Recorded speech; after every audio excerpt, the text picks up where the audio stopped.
মণিপুরের সহিংসতায় অস্বস্তির মধ্যে ভারতের 60 কিলোমিটার ভেতরে ঢুকেছে চীনা সেনারা, তৈরি করেছে ক্যাম্পও।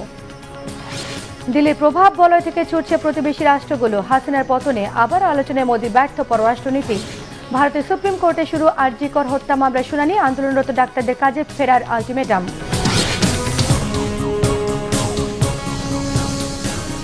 আসসালামু আলাইকুম, দেখছিলেন বাংলাভিশন ওয়ার্ল্ড নিউজ হেডলাইন। এবারে পুরো সংবাদ। দিনের পর দিন আরো বিস্ফোরণ মুখো ভারতের উত্তর পূর্বাঞ্চলের গুরুত্বপূর্ণ 7 রাজ্য বা 7 সিস্টার্সের পরিস্থিতি। এমন ঘোলাটে পরিস্থিতির মধ্যে ভারতের অরুণাচল প্রদেশে প্রায় 60 কিলোমিটার ভেতরে ঢুকে পড়েছে চীনের সামরিক বাহিনী। অরুণাচলের আনজাও জেলার কাপাপু এলাকায় ক্যাম্পও করেছে চীনের পিপলস লিবারেশন আর্মি। বিস্তারিত মীর ফজলে রাব্বির ডেস্ক রিপোর্টে। গেল কয়েক সপ্তাহ ধরেই উত্তেজনা বাড়ছে ভারতের উত্তর পূর্বাঞ্চলের গুরুত্বপূর্ণ 7 রাজ্য বা 7 সিস্টার্স ঘিরে। তবে এবার ভারতীয় সেনাবাহিনীর প্রতিরোধকে বুড়ো আঙ্গুল দেখিয়ে চোখ রাঙাচ্ছে চীনা সৈন্যরা। অরুণাচল প্রদেশের ভারতীয় ভূখণ্ডের প্রায় 60 কিলোমিটার ভিতরে ঢুকে পড়েছে চীনের সামরিক বাহিনী। শুধু তাই নয়, ভারতীয় ভূখণ্ডে ঢুকে অরুণাচল প্রদেশের আনজাও জেলার কাপাপু এলাকায় ক্যাম্পও করেছে চীনের পিপলস লিবারেশন আর্মি PLA। অরুণাচলের স্থানীয় সংবাদ মাধ্যম অরুণাচল 24 ও নিউজ 5 সরজমিনে ঘুরে তৈরি করা এক প্রতিবেদনে জানিয়েছে চাঞ্চল্যকর এই তথ্য।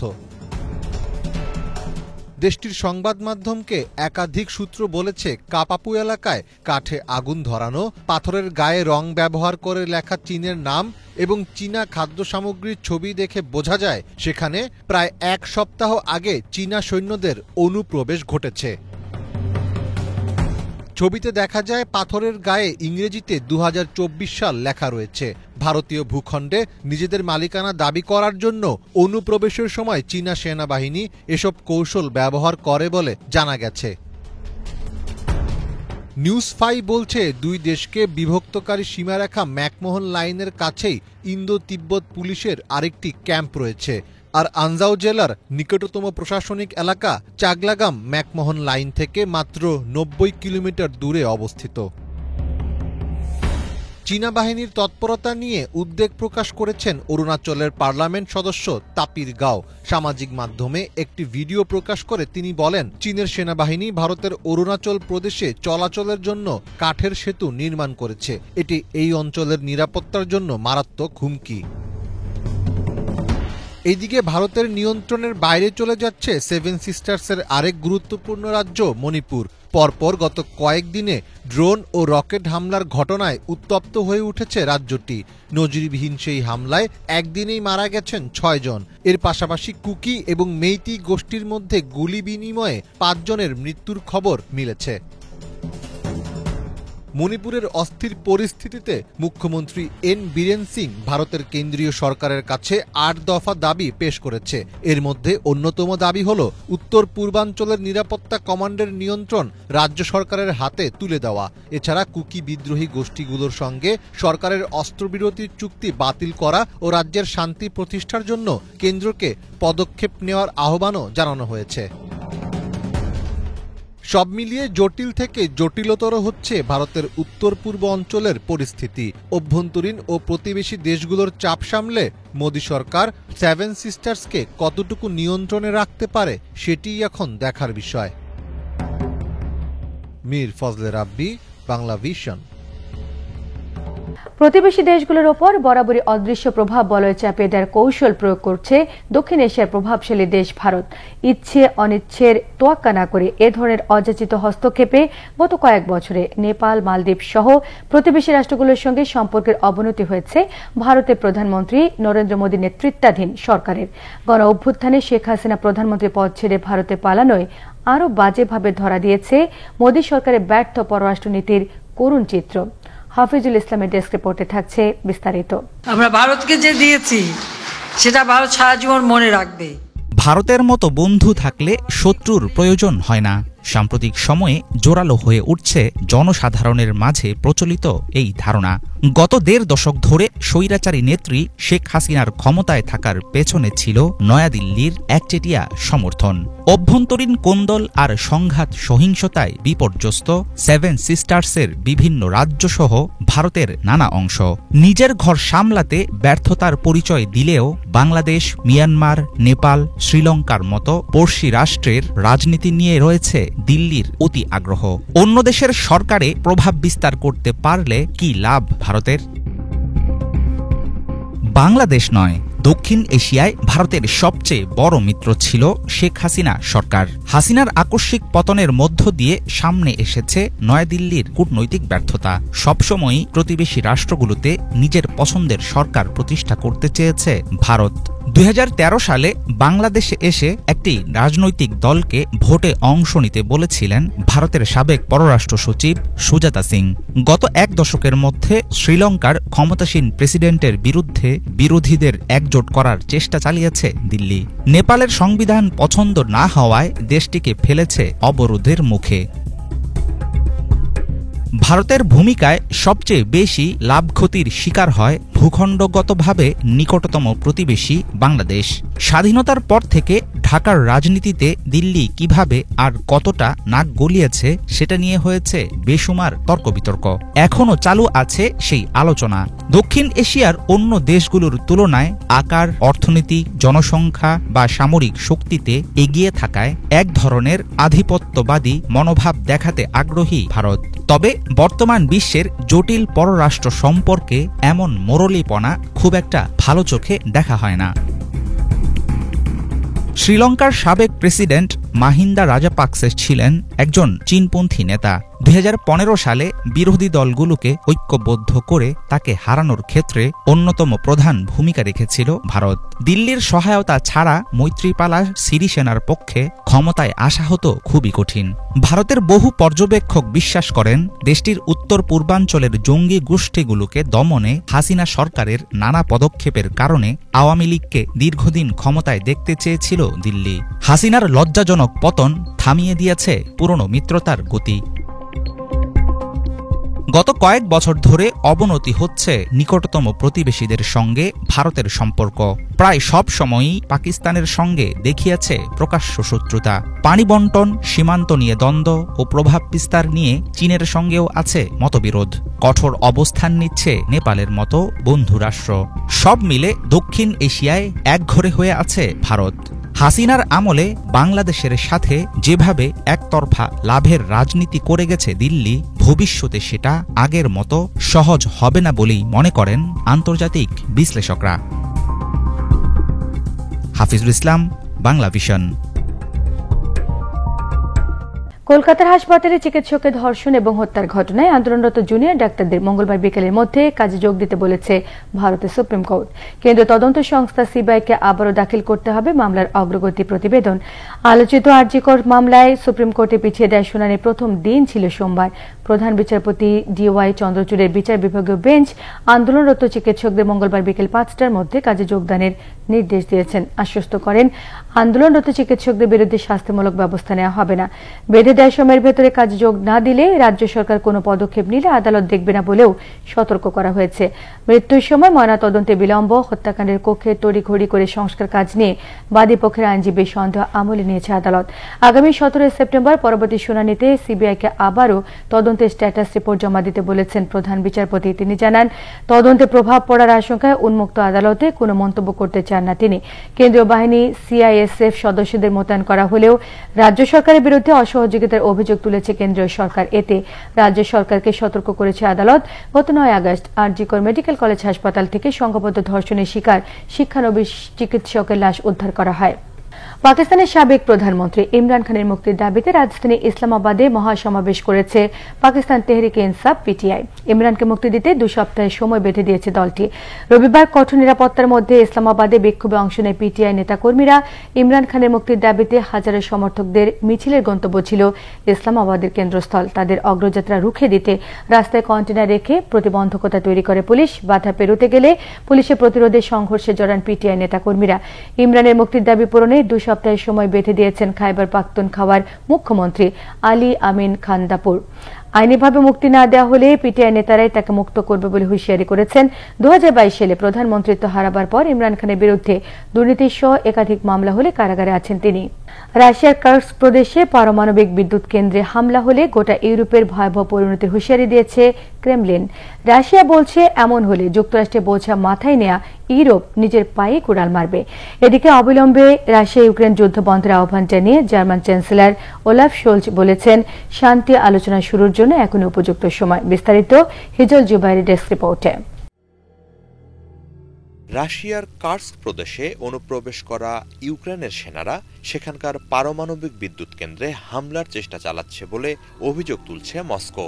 ওই পারমাণবিক বিদ্যুৎ কেন্দ্রে হামলা হলে যে বিপর্যয় তৈরি হবে পুরো ইউরোপেই তার ভয়াবহ প্রভাব পড়বে বলে সতর্কতা জানিয়েছেন রাশিয়ার সশস্ত্র বাহিনীর মেইন মিলিটারি পলিটিক্যাল ডিপার্টমেন্টের উপপ্রধান আপ্তি আলাউদ্দিনভ। সামাজিক মাধ্যম টেলিগ্রামে এক ভিডিওতে তিনি বলেন, যুক্তরাষ্ট্রের সংকেতে চলছে রাশিয়ার নিকটতম প্রতিবেশী ইউরোপ। যুক্তরাষ্ট্র রাশিয়ার সাথে খেলছে, তারা চাইছে কার্স্কের পারমাণবিক বিদ্যুৎ কেন্দ্রে হামলা হোক, কিন্তু ইউরোপের মনে রাখা প্রয়োজন এখানকার বিদ্যুৎ কেন্দ্রে হামলা হলে ইউরোপেও সেই বিপর্যয়ের ভয়াবহতা ছড়িয়ে পড়বে। ইউরোপ কেন নিজের স্বার্থে আঘাত করে যুক্তরাষ্ট্রের বৈশ্বিক স্বার্থ রক্ষার কাজে ব্যবহৃত হচ্ছে এ নিয়ে পরিহাস করেন আলাউদ্দিনভ। অবিলম্বে তাদের এই পথ পরিহারের আহ্বান জানান তিনি। এদিকে কার্স্কে ইউক্রেনীয় সেনারা কঠিন প্রতিরোধের মুখে পড়ছে বলে জানিয়েছে রুশ প্রতিরক্ষা মন্ত্রণালয়। রবিবার এক বিবৃতিতে তারা জানায়, 1 মাস ধরে কার্স্কে চলমান লড়াইয়ে ইউক্রেন 11,200-র বেশি সেনা হারিয়েছে। একই সঙ্গে তাদের 87টি ট্যাঙ্ক, 74টি সাঁজোয়া যান সহ বিপুল অস্ত্র সরঞ্জামের ক্ষতির কথা জানানো হয়েছে। মন্ত্রণালয় জানায়, কেবল শেষ দিন কার্স্কে 510 জন সেনা হারিয়েছে ইউক্রেন। বিধ্বস্ত হয়েছে 3টি ট্যাঙ্ক। ওই বিবৃতিতে আরও জানানো হয়, শত্রু সেনাদের পরাস্ত করে দোনেস্কের আরও একটি অঞ্চল দখলে নিয়েছে রুশ বাহিনী। মধ্য রণাঙ্গনের সেনারা নোভোগ্রোদোভকা নামের ওই অঞ্চলের নিয়ন্ত্রণ নিয়েছে।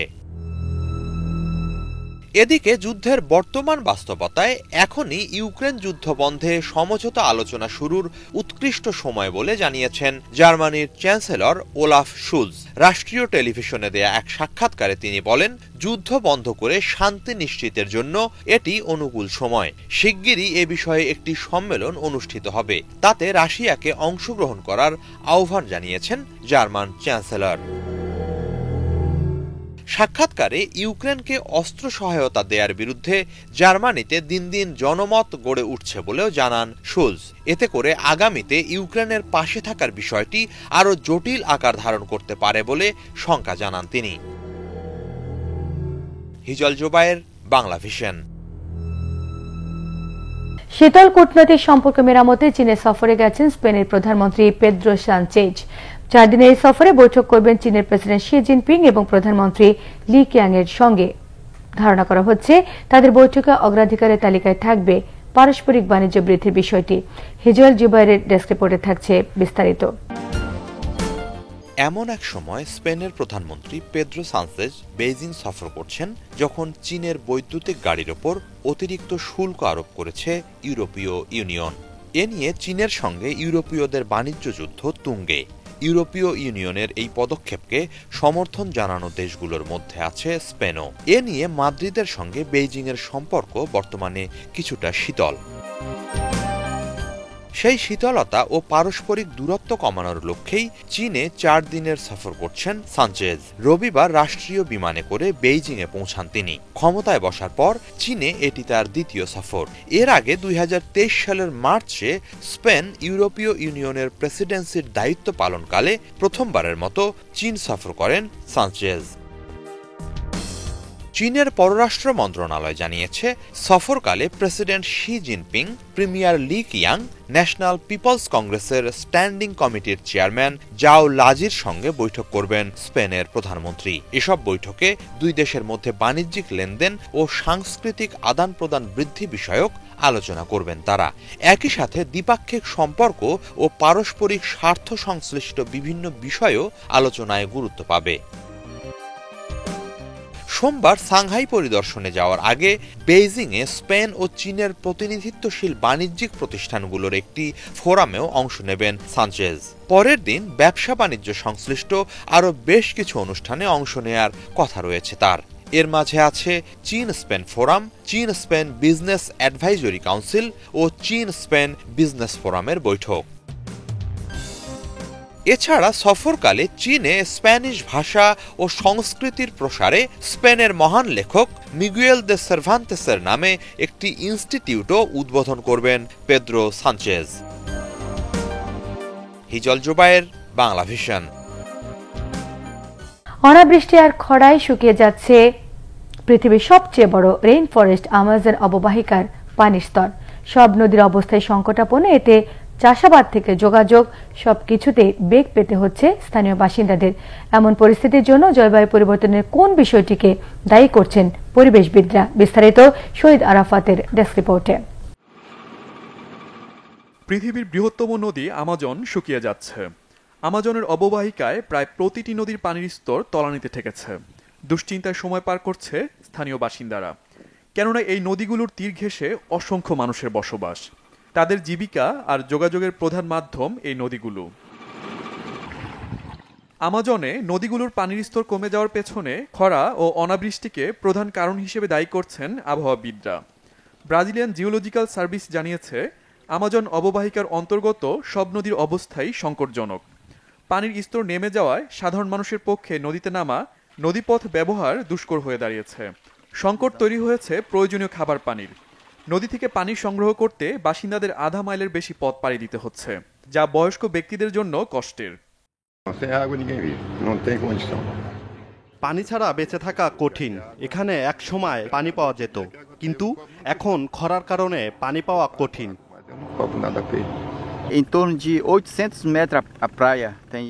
আমরা প্রায় সবাই বয়স্ক। আমাদের জন্য লম্বা পথ হেঁটে পানি সংগ্রহ করা অত্যন্ত কঠিন। এখানে কেউ সাহায্য করার নেই, শুধুমাত্র ঈশ্বর আমাদের সহযোগিতা করতে পারে। এই নদীগুলো বাসিন্দাদের অন্যতম যোগাযোগের মাধ্যম। এক জায়গা থেকে অন্য জায়গায় আসা যাওয়া, প্রয়োজনীয় খাদ্যদ্রব্য সংগ্রহ করা সবই এই নদীর ওপর নির্ভর করে। খরার কারণে থমকে গেছে কৃষিকাজ, মাছ চাষও করা যাচ্ছে না আর। আপনি একবার কল্পনা করুন, নদীর পানি পেতে প্রায় 800 মিটার পথ হাঁটতে হবে। একজন উচ্চ রক্তচাপের ব্যক্তি এই পথ কিভাবে হাঁটবে? এটা খুব কঠিন। তাই সবাই একত্রিত হওয়ার প্রয়োজনীয়তা অনুভব করছে। আমাদের উৎপাদিত পণ্য পরিবহন করতে অসুবিধা হচ্ছে, কারণ দীর্ঘ দূরত্বে যেতে আমরা নৌপথ ব্যবহার করতাম। পায়ে হেঁটে বন্দরে ফসল নেওয়া খুব কঠিন। এমনিতেই জলবায়ু পরিবর্তনের জেরে প্রকৃতি ধ্বংসাত্মক রূপ ধারণ করেছে। তার মধ্যে আমাজনের এই পরিস্থিতি চিন্তার ভাঁজ ফেলেছে পরিবেশবিদদের কপালে। এমন পরিস্থিতির জন্য বৈশ্বিক উষ্ণায়ন ও জলবায়ু পরিবর্তনকেই দায়ী করছে তারা। পরিবেশবিদরা মনে করছেন, লা নিনার প্রভাবেই দেখা দিয়েছে অনাবৃষ্টি। Shahid Arafat, Bangla Vision news desk. এই ছিল আজকের মতো। সঙ্গে থাকায় সবাইকে ধন্যবাদ।